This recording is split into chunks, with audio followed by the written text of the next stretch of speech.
And now, another tale well calculated to keep you in suspense. Night Ferry to Paris by William N. Robson.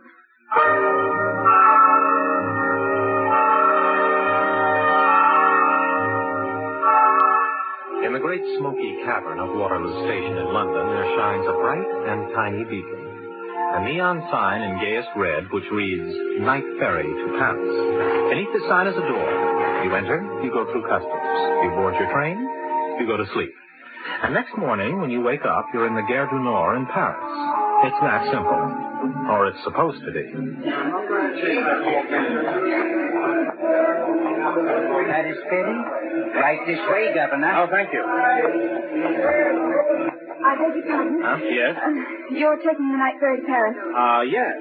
Do you mind? Could I tag along? Why, sure. You see, I'm all alone, and it scares me, traveling alone. My uncle's meeting me in Paris in the Oh, morning. don't you worry. I'll take care of you. Here, let me carry that case. Oh, no, it's not heavy. Have you got the family jewels in there? No, nothing like that. But you can carry my coat. Okay. Thank you. They're right through here, miss. Your bags are ready to be inspected. Thank you. For a girl who was scared and helpless, she certainly commanded service. But then why not? Who wouldn't be willing to do practically anything for the reward of that warm, golden smile? How much money are you carrying, miss? Money? Oh, I haven't any money on me. My husband carries the money. Husband? Oh, my heart sank. And then I saw she was pointing at me. Before I could catch my breath, the customs officer was reaching for my passport. Thank you, sir. But see here, ma'am. This gentleman's name is different. Well, you see, we've gotten married since these passports were issued. Oh, newlyweds. Yeah, sort of, honeymoon, what? Sort of. Well, then no use bothering you with a lot of silly questions. On your way, then. And good luck to you both. Thank you very much. Yes, you're very kind. Thank you so much. Mouth agape, I followed this self-possessed, newly acquired wife aboard the train and disposed of the attending porter as quickly as I could. Thank you. Thank you, Governor. Is there anything else I can do for you? Yes. Pull the compartment door shut tightly as you leave. Yes, sir. Now, my dear young lady, will you kindly tell me what's the big idea? What big idea? Of identifying me to the customs as your husband. Well, it's a simplified thing. What thing? Smuggling vast sums of money out of England, perhaps? No, silly. Just, well, it's just the first thing that popped into my mind. Well, you know, you could get into a lot of trouble lying to the customs. Well, you lied, too. What? Sure you did. You said we'd gotten married since our passports were issued. Well, I just felt I couldn't let you down. Couldn't you? No. I knew you were going to do from the first time I laid eyes on you in the station. Do what?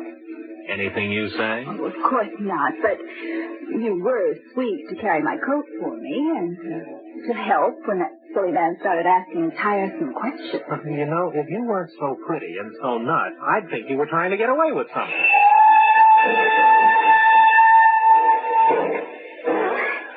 Here we go. Seems so. You know something? What? Here I am, deeply indebted to you, and I don't even know your name. Why, yes, and since I'm your publicly acknowledged husband, you ought to know it. It's Morris. Tom Morris. Could be worse. Susan Morris. I like it. Hi, Susan. Hi, Tom. Want to do me one more favor? Oh, sure. Change places with me. You mean you like to ride backwards? Uh-huh. Oh, no, you are not. Tell me, where you from? From? Oh, you still my passport. Well, yes, I know, but what part of the state? Oh, California. No kidding. What part? San Francisco? Well, what do you know? Small world department. Are you from San Francisco? No? Sausalito. Sausalito. Mm-hmm. Oh, yes, just across the Golden Gate from San Francisco in Marin County. You sound like a guidebook. Do I? That's what comes of traveling around so much. I haven't read anything but guidebooks for the last month and a half. Have a cigarette? Yes, thanks. Light? What the? Oh, woman. Look, in the cushion behind you where it's torn home. If I hadn't leaned forward to give you a light. Yes, Tom. Why? Why would anybody want to shoot me? I don't know. Why would they, Tom? Wait a minute. You were sitting here. You asked me to change places, Susan. Why would anybody want to shoot you?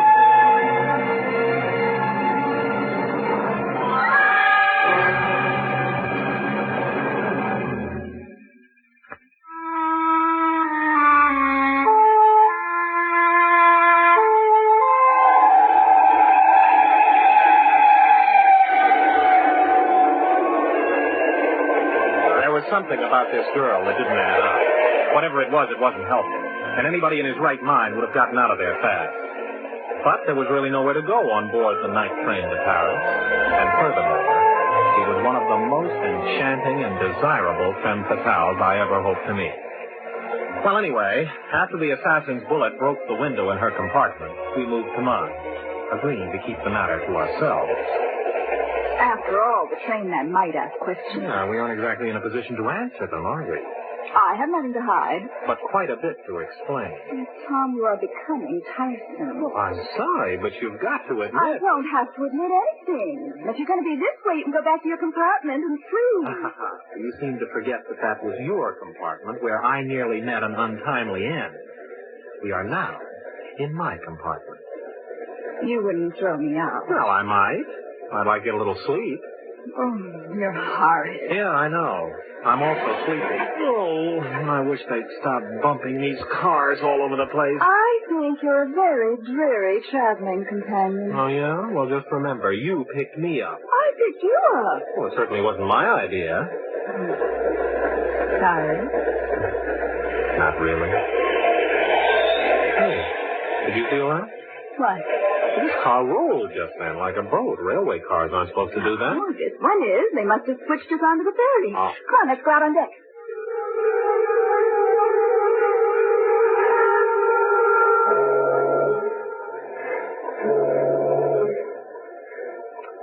The further off from England, the nearer is to France. Then turn not pale, beloved snail, but come and join the dance. What are you talking about? Alice in Wonderland, the Mock Turtle song, you remember? Will you, won't you, will you join the dance? Utter nonsense. Mm-hmm, exactly. Oh, don't you approve of Alice in Wonderland? Not for the man who is masquerading as my husband. Very well, we'll be serious. Look out there, toward that flashing buoy. Mm-hmm. What's that remind you of? Remind me? Oh. Well, reminds me of the view from the Sausalito Ferry. Sausalito Ferry? There's no ferry to Sausalito. Well, not now, but there was. Say, when did you leave home? Frisco? 2 months ago. Why? Nothing. What is it, Tom? Oh, what difference does it make? I'm going to turn in. No, I must know. Well, look, when a guy begins to fall for a girl a little bit, it hurts to find out that she's a phony, that's all. Who's the guy, Tom? Me. Some girl? You. And why do you think she's a phony? Now listen, Susan, or whatever your name is, wherever you come from, you don't come from San Francisco. San Franciscans would rather be condemned to live in Los Angeles than call their city Frisco. And there isn't a man, woman, or child alive in the Bay Area who didn't shed a tear when the last of the ferries, the Sausalito Ferry, was shut down a few years ago.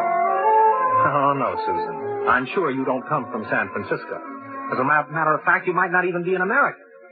Yeah, now that I come to think of it, that business in Waterloo Station, calling me your husband and all, could that be because you didn't want them to look too carefully at your passport? And making me carry your coat. What's in that coat, huh, Susan? Huh? Huh?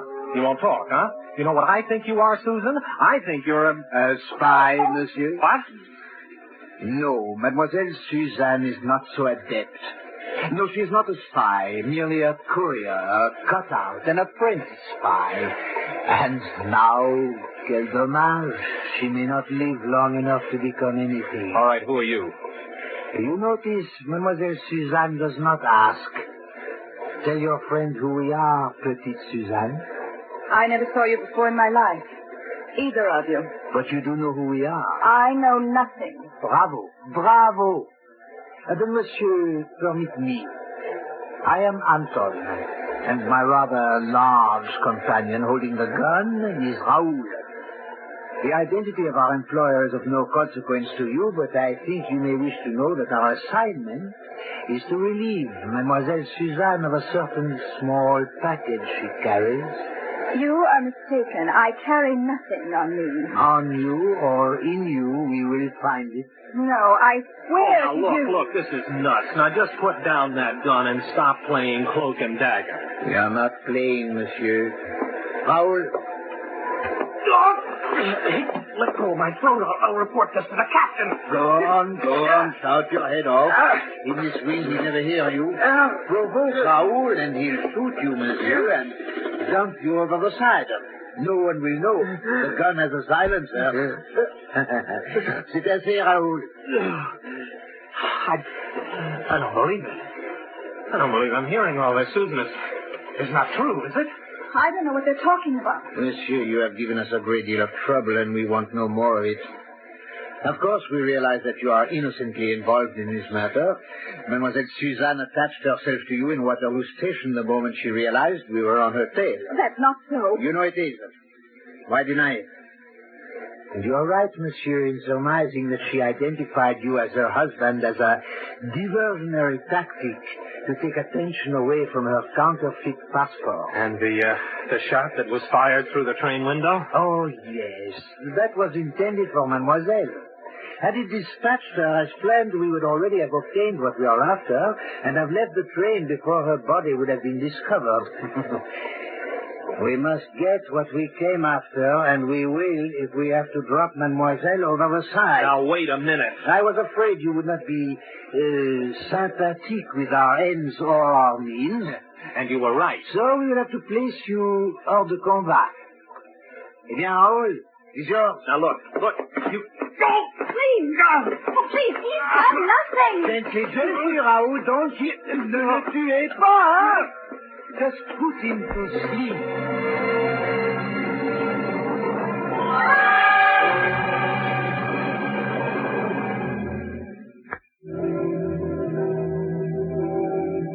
And Raoul did put me to sleep, deeply, and for how long, I don't know. I dreamed sweet dreams of Susan, a dream in which I was a hero, and she was covering me with the kisses which are a hero's reward.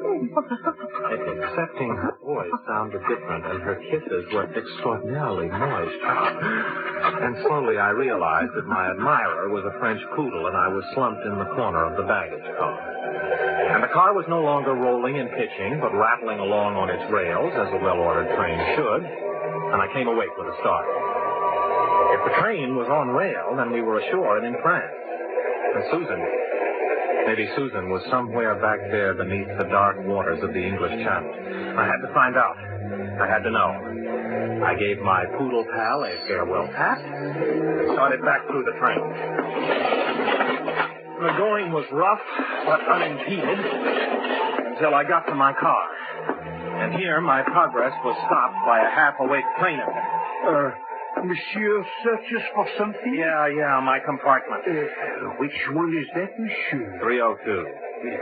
Compartment 302 is occupied. Huh? By a young lady? Yes.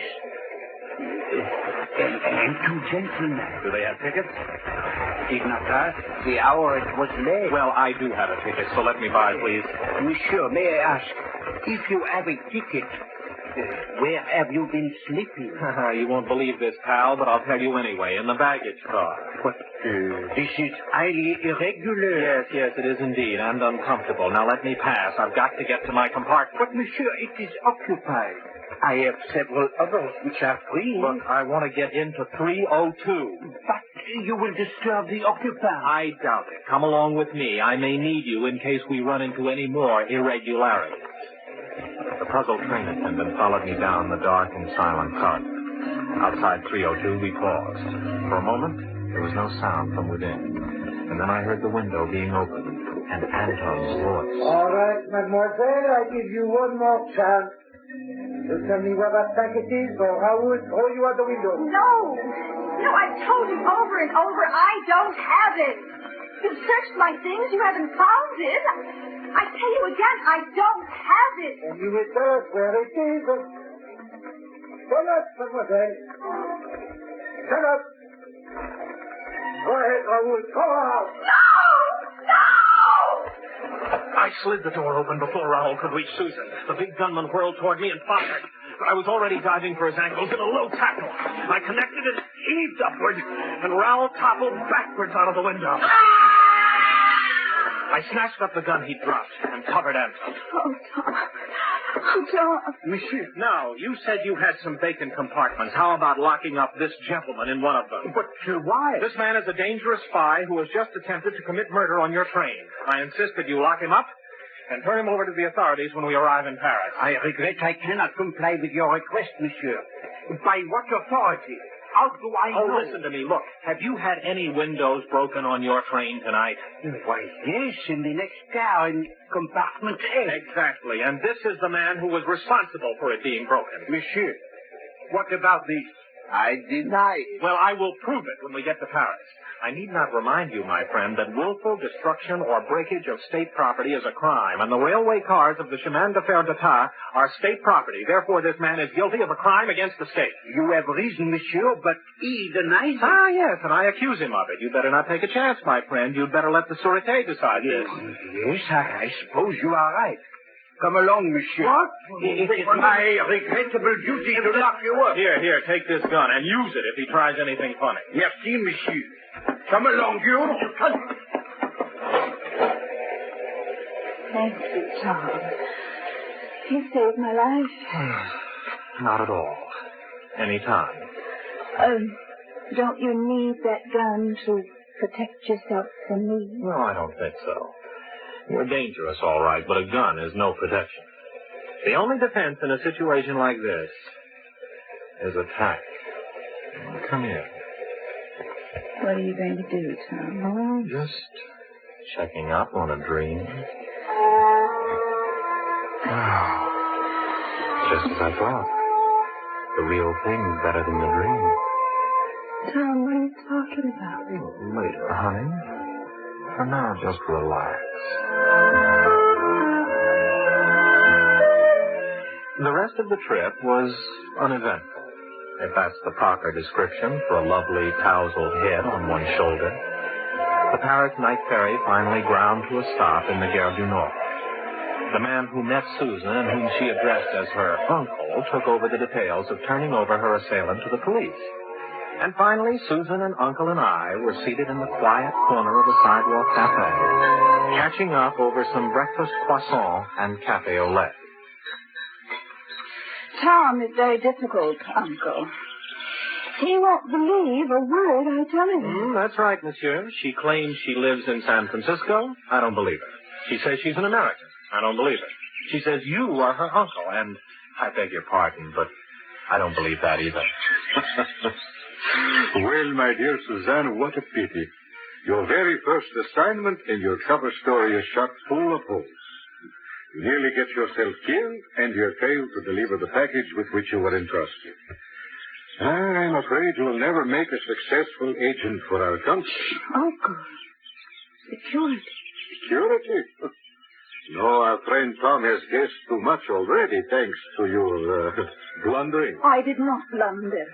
Maybe I did not know everything I should about San Francisco, but you cannot say I did not deliver the goods. I have not received them. You will. Tom, hand me your trench coat, please. What? Here is the packet, Uncle. Zipped into the lining of Tom's trench coat for safety. Oh, no, you mean... Look, if they knew, I could have... That's right. You could have been killed. Oh. And you wouldn't have cared? Well, not then. You see, this packet originally was in my coat. And I carried it aboard the train? That's right. Well, I take it back, my dear. You have done well. It's a pity, however, we cannot avail ourselves of your services in the future. But that, of course, is now impossible since Tom knows your identity. Oh, that's all right, Uncle. I have been becoming less and less interested in the career of a lady spy. I'm looking forward to Tom showing me San Francisco. If he will. Well, I don't know. I'd like to, but is it safe?